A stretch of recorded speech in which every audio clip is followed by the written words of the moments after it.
আসসালামু আলাইকুম, আমি মোহাম্মদ সাদ্দাম হোসাইন। আমরা গত ভিডিওতে দেখেছিলাম কিভাবে একটা পিএইচডিকে এইচটিএমএল এ কনভার্ট করতে হয়। আজকে ভিডিওতে দেখব যে এইচটিএমএল আমরা কনভার্ট করে নিয়েছি সেগুলোকে কিভাবে ডিজাইন করতে পারি, অর্থাৎ এগুলোতে কিভাবে সিএসএস এর ব্যবহার করতে পারি। আমাদের মনে রাখতে হবে সিএসএস ছাড়া একটা ওয়েব ডিজাইন করা অসম্ভব। সিএসএস এর মাধ্যমেই এইচটিএমএল এ সেগুলোকে বিভিন্ন কালার দেওয়া যায়, ফন্ট ফ্যামিলি দেওয়া যায়, আকারে ছোট বড় করা যায়, অর্থাৎ সমস্ত রকমের ডিজাইন করা যায়। সিএসএস মানে হচ্ছে ক্যাসকেডিং স্টাইল সেট। সিএসএস আমরা তিনভাবে কাজ করতে পারি, একটা হচ্ছে ইনলাইন, একটা হচ্ছে ইন্টারনাল, আর একটা হচ্ছে এক্সটার্নাল। আমি ধাপে ধাপে আপনাদের সবগুলো ব্যবহারই দেখাই দেব। এরপরে যে কোনো একটি পদ্ধতি অনুসরণ করে আমরা প্রফেশনালি কাজ শিখব। আজকের এই ভিডিওটি আপনারা সম্পূর্ণ দেখেন, সিএসএস সম্পর্কে আপনার বেসিক ধারণা আজকে পেয়ে যাবেন। আর নিয়মিত দেখতে থাকেন, তাহলে অ্যাডভান্স লেভেলেও কাজ শিখতে পারবেন। আমরা সাবলাইম টেক্সট ওপেন করি। সাবলাইম টেক্সট ওপেন করার পরে আমার এখানে আগে থেকে বেশ কিছু ট্যাগ বা কোডিং করে রাখছিলাম, সেগুলো যে কোনো জায়গায় আমরা এগুলো ব্যবহার সম্পর্কে জানবো আর কি আপাতত। এরপরে যেমন এখানে H1 লেখা আছে, এটা কি হেডিং ট্যাগ। হেডিং ট্যাগে আমি বলে দিচ্ছি কি স্টাইল, STYLE। যদি আমরা ইনলাইনভাবে সিএসএস করি তবে প্রত্যেক লাইনেই আপনাকে স্টাইল কথাটি ইউজ করতেই হবে।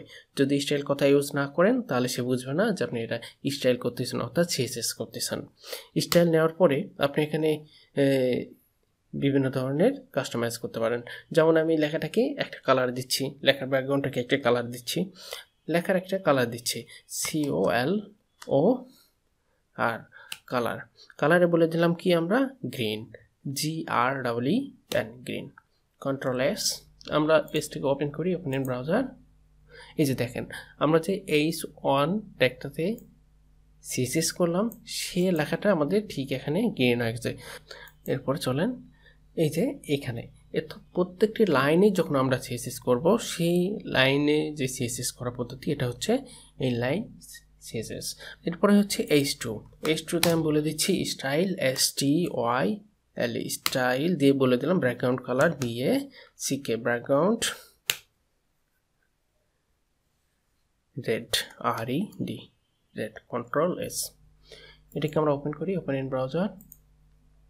যে দেখেন লেখার যে পিছনে অংশটা সম্পূর্ণটা লাল কালার হয়ে গেছে, অর্থাৎ আমাদের যেখানে যে ধরনের কালার প্রয়োজন খুব সহজেই আমরা সিএসএস এর মাধ্যমে দিতে পারি। একইভাবে আমরা ইন্টারনাল যে সিএসএস করার পদ্ধতি সেটাও করতে পারি। ইন্টারনাল সিএসএস করার জন্য আমরা এই যে হেড যে অংশটা নিয়েছিলাম, হেড যে ট্যাগটা নিয়েছিলাম এই সবার নিচের অংশে, অর্থাৎ হেডের নিচের অংশে আমরা এখানে স্টাইল নামে ট্যাগ নিয়ে নিব, STYLE। যেহেতু আমরা এক্সটার্নাল সিএসএস করতেছি সুতরাং আমাদের এত কিছু দরকার নাই, আমরা জাস্ট এখানে যে স্টাইল নিলাম, স্টাইলটাকে ক্লোজ করে দিলাম। এরপরে আমরা যেই নিচে যে বডিতে কাজ করছি সেই কাজগুলোকে এখানে সিএসএস করতে পারি। আচ্ছা, যেহেতু আমরা এখানে সিএসএস করতেছি আগের সিএসএসগুলোকে রাখতেছি না, দেখাই দেওয়ার সুবিধার্থে এবং কোড যেন ঝামেলা কম হয়, আপনাদের বুঝতে সুবিধা হয়, এগুলো মিশিয়ে দিচ্ছি।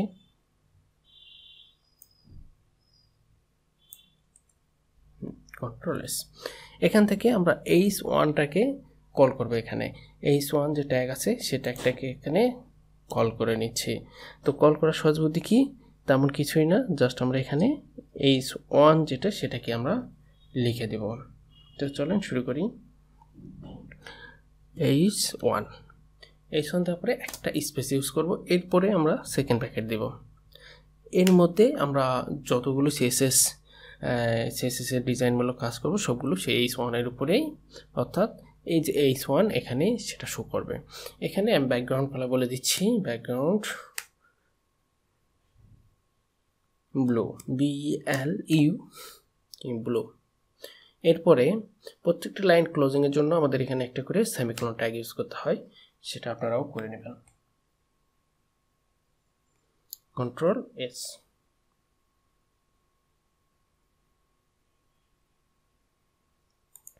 আমরা ওপেন করি, ওপেন ইন ব্রাউজার। দেখেন এই যে লেখাটা, এই লেখাটা আমাদের কি হয়েছে, ব্লু কালার হয়ে গেছে। শুধু এইটা না, এই যে এখান থেকে আমরা কাজ করছি কি নিয়ে, H1-এ। H1-এ যতগুলো ট্যাগ এখানে থাকবে, অর্থাৎ H1-এ যতগুলো ট্যাগ থাকবে সবগুলো ট্যাগই এই কালারের অন্তর্ভুক্ত হবে। চলেন দেখে আসি H1 নামে আর কোনো ট্যাগ আছে কিনা।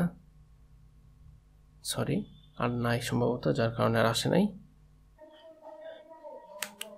আমরা এই H2 ট্যাগ আবৃত যে লেখাগুলো আছে সেই লেখাগুলোকে বড় করব।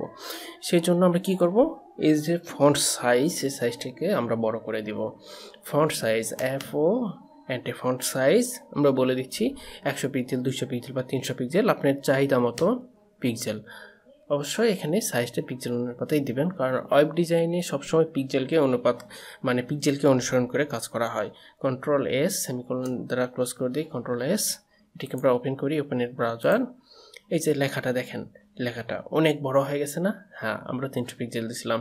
প্রয়োজন অনুসারে এটাকে ছোট করে দিব, বড় করে দিব আমাদের ইচ্ছা মতো। 50 পিক্সেল দিচ্ছি, control S, open in browser. এই যে লেখাটা বড় হয়ে গেছে। সুতরাং আমরা একই পেজে যখন কাজ করব, সেটা বডির মধ্যে হবে না, কিন্তু হেডের মধ্যে হবে। সেই কাজ করা পদ্ধতিটা কি হচ্ছে, ইন্টারনাল CSS। এরপরে আমরা যদি আরও অন্যান্য ট্যাগকে কল করতে চাই, যেমন H2কে কল করব, এই যে স্টাইলের ভিতরেই আমরা এখানে সেই ট্যাগটা কল করতে পারি। যেমন H2 স্পেস দেওয়ার পরে সেকেন্ড ব্র্যাকেট দিয়ে আমরা কাজ শুরু করব। এখানে বলে দিতে পারি, যেমন background colour BA, second background দিয়ে কালার বলে দিচ্ছি রেড, RED, রেড। সেমিকোলন দ্বারা ক্লোজ করে দিচ্ছি, control S, open in browser. এই যে দেখেন পরেরটা কি কালার চলে আসছে, রেড। এরপরে দেখেন একটা বিষয় আপনাদের আমি সমাধান করে দিই, এটাও জানা দরকার। এই যে এখানে আমরা CSS করতেছি, এইখানে CSS প্লাস যদি আমাদের ইনলাইনে CSS, অর্থাৎ একই জায়গায়, অর্থাৎ একই ট্যাগে যদি দুই জায়গায় CSS করা থাকে, তাহলে সে কোন CSSটা নিয়ে কাজ করবে।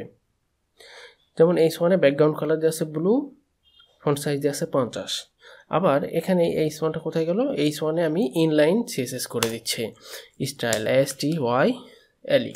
স্টাইলে বলে দিচ্ছি যে না, ওর ব্যাকগ্রাউন্ড কালার কী ছিল এখানে, ওইটা দেবো না, আমরা অন্য কিছু দিয়ে দেবো। এখানে ব্যাকগ্রাউন্ড কালার ছিল ব্লু, এখানে ব্যাকগ্রাউন্ড কালার আমরা দিচ্ছি যেমন হচ্ছে গ্রিন দিলাম, style background colour green, GREEN, green.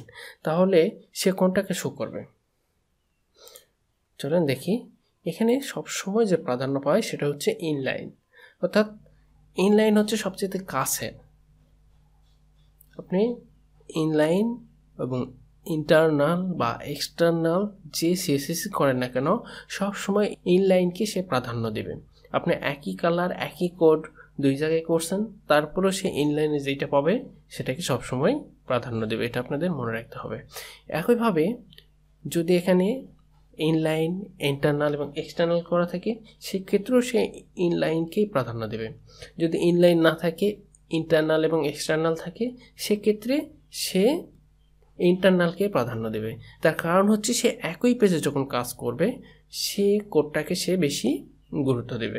এরপরে যে আলাদা পেজে আমরা CSS করব বা অন্য কোথাও CSS করব, সে সেটাকে প্রাধান্য দেবে।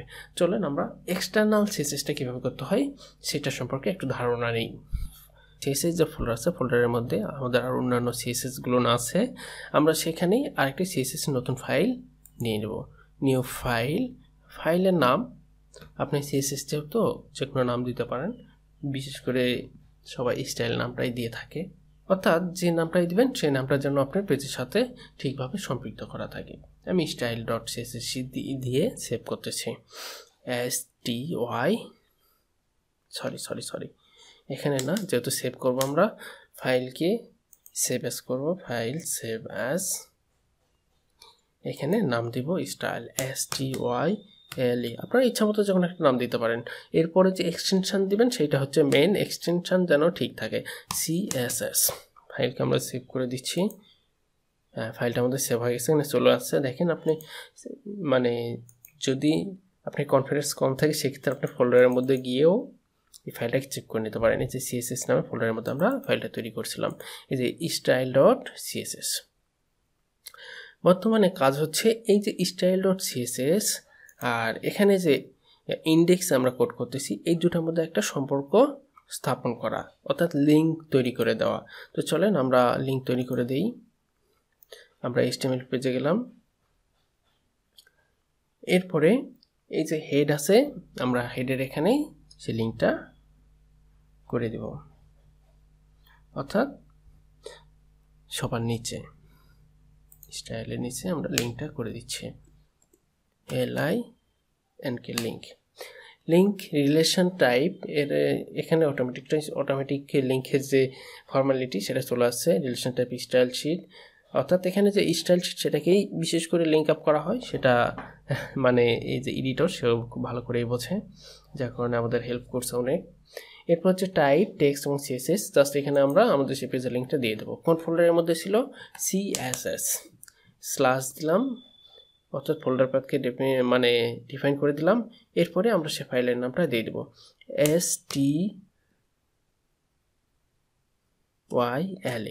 style.css। ওকে, Ctrl+S দিয়ে দিলাম, আমরা সেভ করে দিলাম। তাহলে কি হলো, আমাদের সেই style.css পেজের সাথে এটা লিঙ্ক হয়ে গেল। এখন আমরা এই CSS এ যত কোডিং করব সে সবগুলো কোডিং এই পেজের জন্য কাজ করবে। আমরা h1 এখানে কাজ করছিলাম, সেই h1টাকে আমরা এখানে কল করে নিচ্ছি আবার, অর্থাৎ যখন আমরা কোনো ট্যাগকে কল করব সেগুলো সরাসরি কল করা যায়। আর এছাড়াও অনেক সময় আইডি থাকে, ক্লাস থাকে, এগুলোকে যখন আমরা কল করব সেক্ষেত্রে একটু ডিফারেন্স থাকে, হ্যাশ ইউজ করতে হয় অনেক সময়, বা বিভিন্ন পদ্ধতি মানে স্টার, সেমিকোলন, অর্থাৎ বিভিন্ন ধরনের সিম্বল ইউজ করতে হয়। এই সিম্বলগুলো ইউজ করার জন্য আমাদের খুব ভালোভাবে জানা প্রয়োজন, সেটা হচ্ছে সিলেক্টর সম্পর্কে। আমরা এরপরে ভিডিওতে সিলেক্টর সম্পর্কে বিস্তারিত জানব, এবং সিলেক্টর সম্পর্কে যার যত ভালো জ্ঞান থাকবে সে HTML পেজের মধ্যে যে কোডিংগুলো আছে সেগুলোকে প্রপারলি বিভিন্ন জায়গা থেকে CSS এ কল করতে পারবে এবং খুব সহজে সেগুলোকে ডিজাইন করতে পারবে। এখানে আমরা বলে দিচ্ছি কি, h1 এ যেহেতু কাজ করছি, h1 এর পরে একটা স্পেস দিলাম, এরপরে আমরা সেকেন্ড ব্র্যাকেট দিয়ে দিলাম, এর মধ্যে আমরা সেই কোডিংগুলো করব। এখানে ব্যাকগ্রাউন্ড কালার বলে দিচ্ছি, ইয়েলো,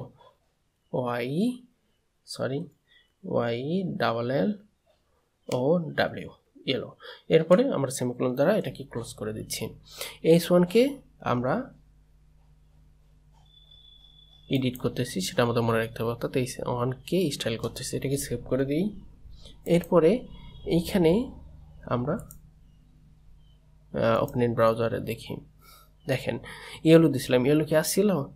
আসে নাই। কোথায় কাজ করছিলাম আমরা? এই যে h1-এ। কেন আসলো না ইয়েলো? কারণ এখানে আরও যে CSS সেগুলো করা আছে। আমি আগে বলছিলাম যেটা ইনলাইন বা ইন্টারনাল সেগুলোর প্রাধান্য বেশি, আর বাইরে এক্সটার্নাল তার প্রাধান্য কম। তাহলে আমরা এগুলোকে মিশিয়ে দিই, তাহলে আমরা দেখতে পাবো খুব সহজে সেগুলো কাজ করে কিনা। এখান থেকে h1 যে ট্যাগ ছিল, ট্যাগের মধ্যে আমরা যে স্টাইল করছিলাম সেই স্টাইলগুলোকে মিশিয়ে দিচ্ছি। Ctrl+S, দেখি পেজটাকে ওপেন করি। সরি, এখানে একটা স্পেস আছে। Ctrl+S, open in browser. এই যে ইয়েলো চলে আসছে। তার মানে কি হলো, যখন আমরা এক্সটার্নাল নিয়ে কাজ করব কখনোই ইন্টারনালে CSS রাখবো না। ইন্টারনালে CSS রাখলে সে ইন্টারনালকে কল করে নেবে, এক্সটার্নালকে আর কল করে নেবে না। ইন্টারনাল, এক্সটার্নাল এবং ইনলাইন যে CSS করার পদ্ধতি, এই পদ্ধতিগুলো আপনারা জানলেন। বর্তমানে এই নর্মাল বিষয়গুলো জানলে আমরা খুব সহজে CSS করতে পারবো, তার ডিজাইন পার্টে কাজ করতে পারবো। তাহলে আজকে ভিডিও এই পর্যন্তই। আগামী ভিডিও দেখার আমন্ত্রণ রইল। আর আমার ভিডিও দেখে যদি আপনারা কোনো বিন্দুমাত্র হেল্প পেয়ে থাকেন, অর্থাৎ কিছু শিখে থাকেন, আমার চ্যানেলটিকে সাবস্ক্রাইব করে দিন। আর সবসময় আমার চ্যানেল থেকে আপনারা এডুকেশনাল ভিডিও পাবেন। Thank you.